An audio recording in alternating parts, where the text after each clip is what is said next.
كل عماره لها ملف بتاعها. لكن هنا المبنى ده بني قبل 64 لما رجعنا لهم مبنى قبل 64 وبالتالي ما كانش له ملف. هم راحوا عملوا له ملف بالنسبه للايرادات، وبالتالي ده 75 سنه 75، وبالتالي هم خدوا رخصه تشغيل عليه. المبنى ده ما حدش اشتكى فاللجنه ما جاتش، وضع طبيعي يعني. كل المباني اللي هي ما فيها شكاوي الحي ما بيطلعش يعين فيها. ما دام ما جالكش شكوى يبقى كل المباني تنهار.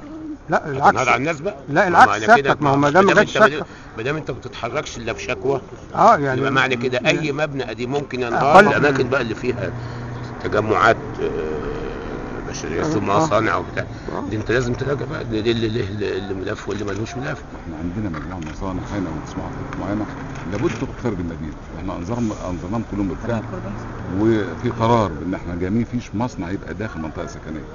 في جزء كبير جدا خد اراضي وجزء نقل وجزء بينقل دلوقتي حاليا بيستخدم التحقيق بيتناول كل كافه المسؤوليات، سواء كانت مسؤوليات اداريه او جنائيه، سواء كان في اطار الحي الخاضع لسلطات هذا العقار، مسؤوليات محدده لاصحاب المصنع، المدير بتاعه. اذا كانت هناك جهات اخرى سواء متعلقه بالتأمينات الاجتماعيه او بمرابطه الدفاع الامن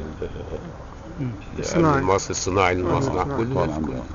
وفي النهايه بنأسف لوفاه هذا العدد من العاملين.